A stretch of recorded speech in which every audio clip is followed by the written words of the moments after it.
and welcome to the Microchip Is podcast. Join your host, Mike Maynard, as he learns about the technologies, products, and people that make microchip technology what it is today.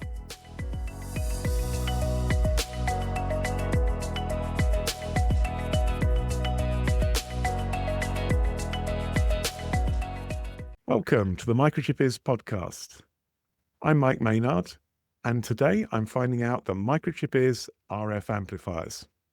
I'm joined by Baljit Chandhoke, who's a product manager at Microchip. Welcome to the podcast, Baljit. Hello, Mike. Looking forward to the discussion today. It's great to have you on the podcast. We always like to find out a little bit about the person on the podcast first. So can you tell us a little bit about your role at Microchip? Sure, Mike. I am the product manager of RF and microwave products at Microchip. In this role, I'm driving RF innovation in satellite communication, 5G, aerospace and defense applications by developing high-performance RF solutions, working with customers globally, as well as driving RF business development and go-to-market strategies. I'm looking forward to sharing more about our RF products in our podcast discussion today. So, we're going to talk a little bit about RF amplifiers going forward, but let's start off by talking about RF applications in general. Can you tell us a little bit about some of the RF applications that you're working with? RF is a space which is seeing a huge inflection point today with phased array beamforming, which is happening as we speak. In satellite communication, let's take a few examples. With thousands of low Earth orbit satellites now circling the Earth, delivering broadband internet access using phased array beamforming, we are seeing a great need for RF components. So let's take an example of a power amplifier.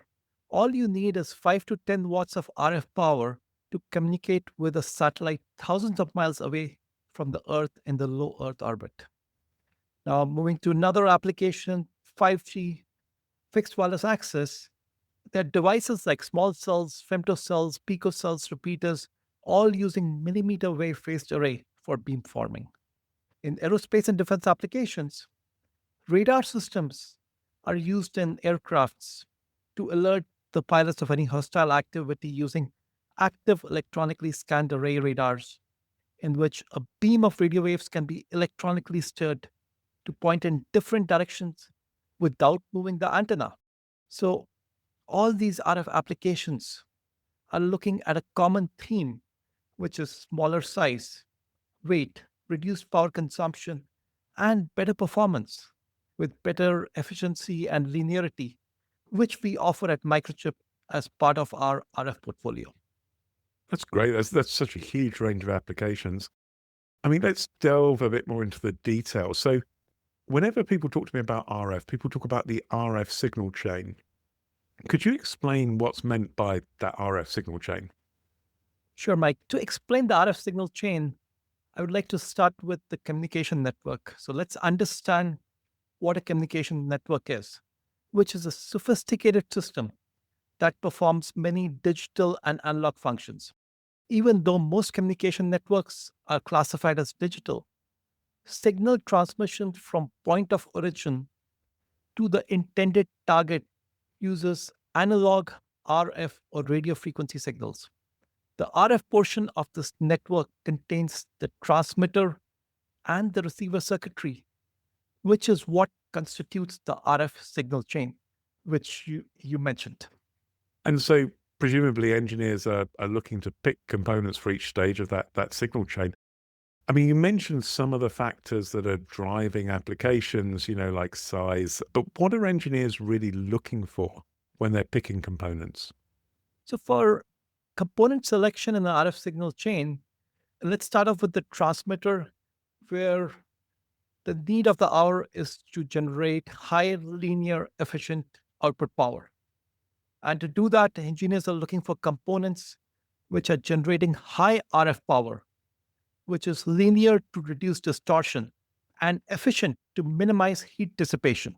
Now, if you look at the RF signal chain receiver, the noise is critical. So low noise amplifiers where noise figure determines the sensitivity of the receiver with lower noise figure, resulting in better signal sensitivity and improved range. And achieving all these benefits in the RF components at a low total operating cost is what engineers are looking for in component selection for RF applications. That's really interesting. I mean, obviously, you're comparing different components in terms of performance.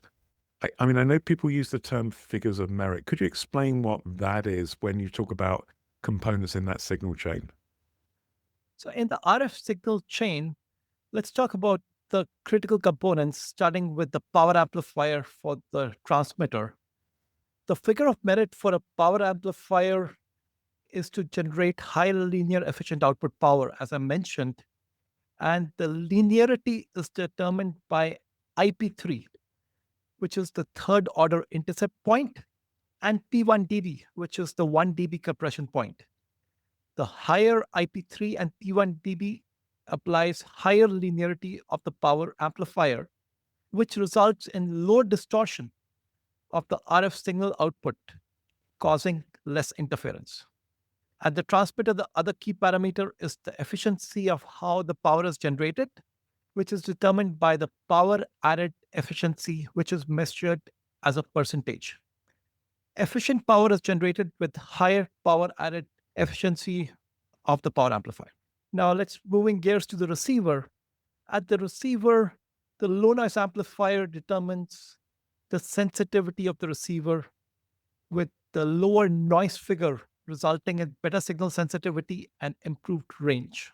So you want components to have low noise figure of the LNA. Now, another key component is the switch, which switches between the transmit and receive, as well as switches between the different channels in the RF signal chain. And for RF switches, the key figure of merit is insertion loss and isolation. The insertion loss should be as small as possible to prevent losses in the RF signal chain. And isolation between the ports of the switch should be high to minimize leakage signals between the RF ports. So these are some of the key figures of merit that are used in determining the components in the RF signal chain. That makes a lot of sense. I mean, let's look at, you've talked about transmitters and receivers, so let's look at them separately. In terms of the transmitter, I mean, what are the anchor components in that signal chain? So let's start off with looking at what does a transmitter do, right? So in the transmitter, a digital signal carrying the information to be transmitted is converted to an analog signal using digital to analog converter, and then is up converted to the RF frequency for transmission at the antenna.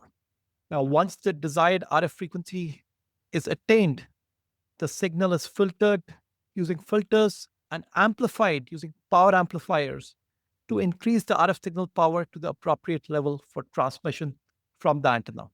The key components in the transmit RF signal chain are the power amplifier, the distributed amplifier gain blocks, the filters, the voltage controlled SAW oscillators, phase frequency detectors, and prescalers.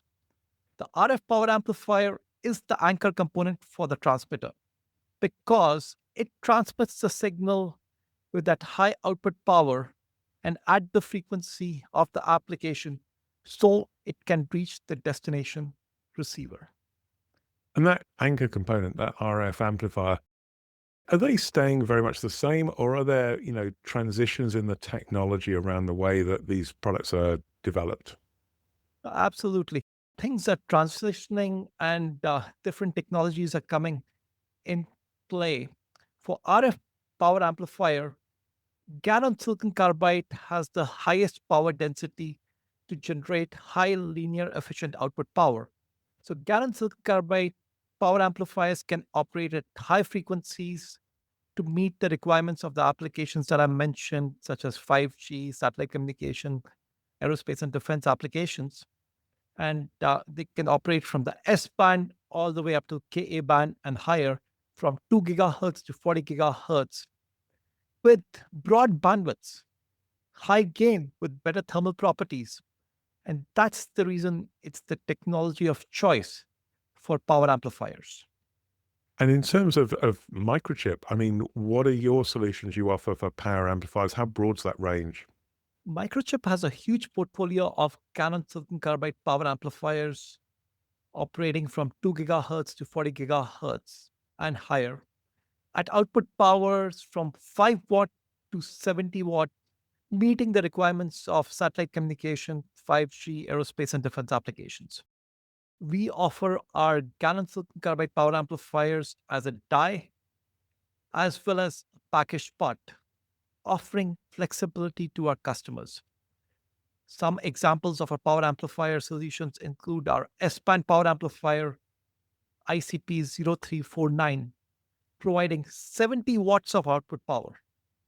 Our X-band power amplifier ICP1048, also providing 70 watts of output power. And our KA band packaged power amplifier ICP2637, providing 5 watts of output power between 23 to 31 gigahertz. We have a huge portfolio of devices all on our website, microchip.com, which our customers can refer to find solutions for their applications. So that's really interesting. I mean, you've obviously got a lot of power amplifiers for the transmit stage. I mean, let's also look at the receiver. So if you look at the RF signal chain in the receiver, is it, similar to the signal chain in the transmitter, or are there different anchor components? Great question, Mike. At the receiver antenna, the signal level that is received from the transmitter is very small. So the first order of business is to retrieve the incoming information. So this typically involves filtering to remove any unwanted frequency components and then amplifying the remaining frequency components to useful signal levels. So this is done with the first amplification stage being a low noise amplifier, which adds as little additional noise to the input signal as possible while amplifying the signal of interest. Then the RF signal is down converted to baseband, and analog to digital converter converts the analog signal to digital signal to be processed by an FPGA or a DSP in the digital section of the communication network. So this is how RF section looks like in the RF signal chain. And you mentioned the importance of minimizing noise with a low noise amplifier. What other sort of key signal chain requirements are there for that RF receiver? If you look at the key components in the RF signal chain, they are the low noise amplifier being the anchor component. Then you need to have gain blocks to amplify the signal. You need to have filters to filter the signal of interest. You need to have PLLs or local oscillators to up convert and down convert the signal using phase frequency detectors, prescalers. So these are some of the critical components in the RF signal chain. And the low noise amplifier determines the sensitivity of the receiver, with lower noise figure resulting in better sensitivity and improved range. So let's take an example. In satellite communication, we are receiving the signals from far away. So the key figure of merit being low LNA noise figure for the front end. And to achieve that, gallium arsenide is the technology of choice, which provides the lowest noise figure, resulting in better signal to noise ratio and improving the receiver sensitivity. So these are some of the key nuances that we look at while designing a RF receiver signal chain. And of course, I'm going to ask about the product. So can you tell us a little bit about the Microchip low noise amplifier product portfolio? Microchip has a huge portfolio of gallium arsenide low noise amplifiers with low noise figures meeting the requirements of satellite communication, 5G, aerospace, and defense applications. Let's take an example. MMA 047 PP4 is a low noise amplifier with a noise figure of 1.5 dB, operating in the frequency band of 5 to 14 gigahertz. We offer this both as a die as well as a plastic package. We have other low noise amplifiers operating from DC to 26 gigahertz. We have others operating all the way up till 70 gigahertz. Our Gas mimic solutions have flat gain across the frequency band, a positive gain slope, an excellent low noise figure, like I mentioned, and we have a complete portfolio of devices for our LNAs, which you can find at microchip.com in the RF and microwave section. So this is interesting. We've talked about, two stages. What I'd really like to do, Baljit, is ask you about some applications as well. I mean, one of the things obviously we're hearing a lot about at the moment is electronic warfare and radar. So what are Microchip's solutions for radar and electronic warfare applications? Microchip provide the RF signal chain. So you'll see a common theme here being the RF signal chain, because that's what we focus on at Microchip. It's not just a solution, but the complete RF signal chain. So let's give an example of how that signal chain looks like and what are the components. So let's start off with the pin diodes, which can attenuate the jamming signal coming into the radar, preventing any damage to the RF signal chain. Then we have pin diode and mimic switches to switch between the transmit and the receive signal. Then we have low noise amplifiers, which I've talked about, to amplify the small incoming signal. Then we also have distributed amplifiers or gain blocks to amplify the signal in the RF signal chain. We have SAW filters to filter the frequency of interest for going through the RF signal chain. Then we have phase frequency detectors, prescalers, voltage controlled SAW oscillators to make your own PLL local oscillator for up conversion or down conversion of the RF signal. RF power transistors and gallium silicon carbide power amplifiers providing high linear efficient output power to the transmit signal at the frequency and power level of interest for radar and electronic warfare. So to summarize, we provide a RF signal chain solution for the radar electronic warfare applications, as I discussed. That's an interesting range of components. I mean, the other application I think that people are talking a lot about at the moment is satellite communications.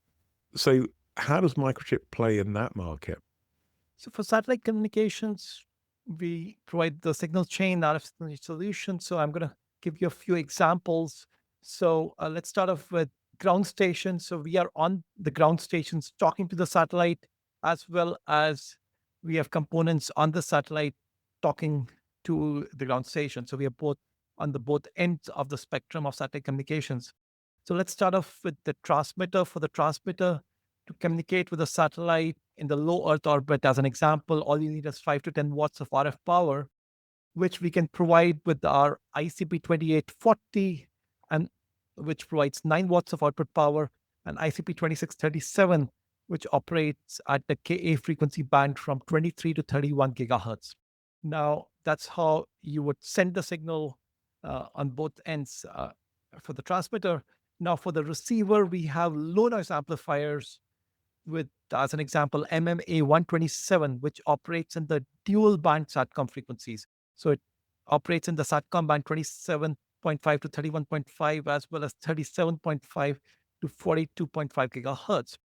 We also have solutions on the KU band, which is in the 12 to 18 gigahertz, with our MMA 136 low noise amplifier and the ICP 1747P power amplifier. We also offer diodes, SAW filters, VCSOs, transistors, gain blocks for the RF signal chain. So as you see, it's the RF signal chain that we provide for satellite communication application. So there's a lot of products there. I mean, one of the things I'm hearing, I've heard from some other episodes in this podcast, is about the difference between traditional space and new space. Can you talk to us a little bit about what's meant by new space? New space is the emergence of the private spaceflight industry. So you've seen people going in space for tourism now. Now, the future could potentially be that this will keep on increasing. And what's happening is there are private launch companies, there's small satellite constellations, there is suborbital tourism, as well as specific efforts that are aiming to reinvent the traditional space industry. So with new space, it's a different mindset with shorter mission lives, which focus on determining the best way to achieve the mission goals in safe, most cost-effective manner. And that's what we see is going to be a continuous focus in the RF application space, and we'll see more and more of that going forward as well. And presumably new space, I mean, one of the things I'm hearing about is the issue around dealing with radiation, and the differences between COTS, rad-hard, and radiation-tolerant components. Could you just explain, Baljit, a little bit about how and when those different types of components are used? Sure, Mike. With new space, shorter mission lives, component selection has become critical to achieving the mission goals of safety in the most cost-effective manner. Component qualification requirements can vary by function. So from commercial off-the-shelf or COTS components to rad-hard or rad-tall, depending silicon carbide and gallium arsenide components, these are inherently tolerant to radiation, so they can be screened for radiation tolerance as well as radiation hardened requirements. COTS components are typically industrial temperature range and have a radiation tolerance under 1 kRad SI. If you look at the radiation tolerant components, they can be characterized for radiation tolerance levels from 15 kRad to 50 kRad SI. So they can be screened for that. And then radiation hardened components have radiation tolerance over 100 kRad SI. So it totally depends on the application of how much exposure you have to the space environment to select the components that are needed for your space application. And that's interesting because that's obviously a different approach to, traditional space. I'm interested, what's Microchip's history of RF components actually in the space market? Microchip RF components have over 40 years of space heritage with components in space. So let me give you some examples. We are in various applications from RF switching, communication data links. We have our SAW filters, which are in hundreds of missions, diodes, which are in hundreds of missions, and they are developed in processes with space heritage. If you look at gallium arsenide, gallium silicon carbide mimics, transistors, they are developed on processes which are capable of being screened up to rad-hard and rad-tall, as I mentioned. So we can do space screening per the MIL 38534 or the NASA EEE-INST-002, or even to a customer-provided specification. Microchip solutions for space applications include our power amplifiers, low noise amplifiers, switches, voltage variable attenuators. We offer commercial off-the-shelf components, as well as components which are customized and screened to rad-tall or rad-hard specifications for space solutions. This has been fascinating, Baljit, and it's interesting to talk about some of these applications. One of the things, I hear a lot at Microchip is about different business units working together to generate these total system solutions. I mean, how does the team you work with on the RF products work with other business units? So we are in close collaboration. So it's all about one microchip. So we are in close collaboration with other business units, with our timing business unit, our FPGA business unit, microcontroller business units, to provide total system solutions with block diagrams. So we have reference designs on our websites. So effectively, our goal is to make it easier for our customers to design their entire systems using components that we have at Microchip.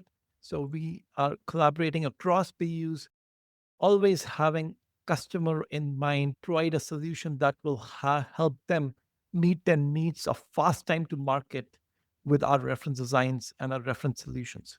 So that's something that we just do it all the time. That's great to hear, and obviously making it easier for engineers. Before you go, Baljit, it's been really interesting talking to you, but I've got a couple of quick questions we'd like to ask everybody. I'd really like to understand what's the best engineering advice you could give to listeners? I think for RF, it's all about the RF signal chain. So all the data that is processed digitally. However, when you have to transmit the data, it's all transmitted using RF frequencies wirelessly. So now that RF signal chain becomes extremely critical for your data transmission wirelessly.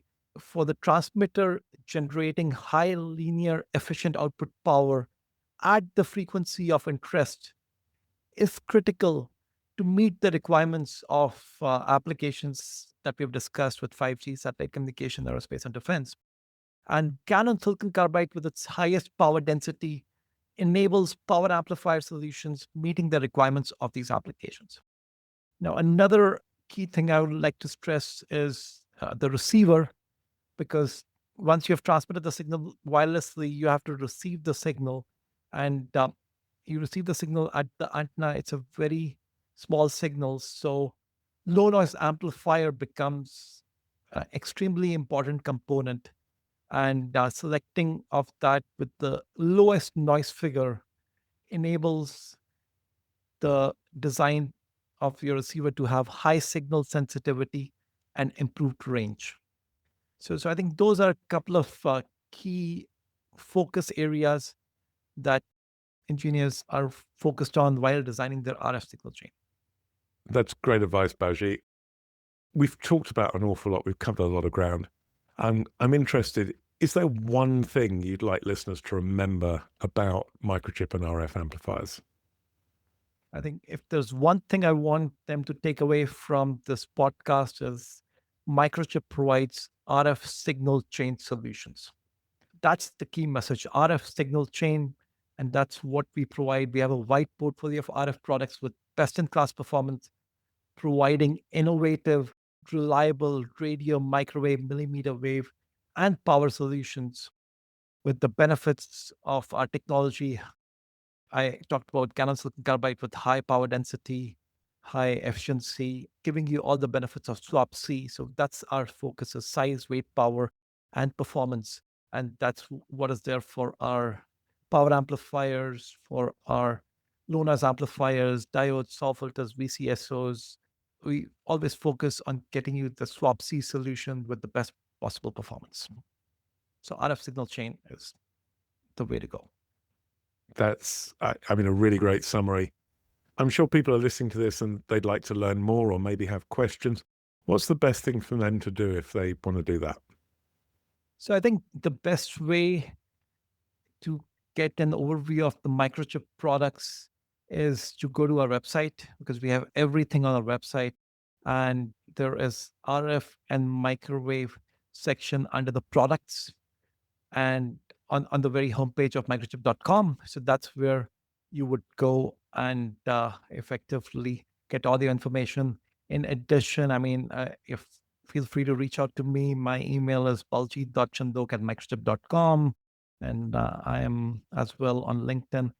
We are here to help our customers meet their needs of designs in the most effective manner, and look forward to working closely with our customers to help them meet their system design needs.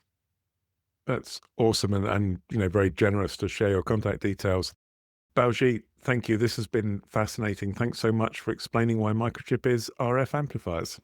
Thank you, Mike. It's been a pleasure talking to you. Thanks for listening to the Microchip Is podcast. Please follow us on your favorite podcast platform to keep learning about the many technologies, products, and people that make Microchip what it is today. Look out for our upcoming Microchip Is podcasts and our new Beyond the Microchip podcast series.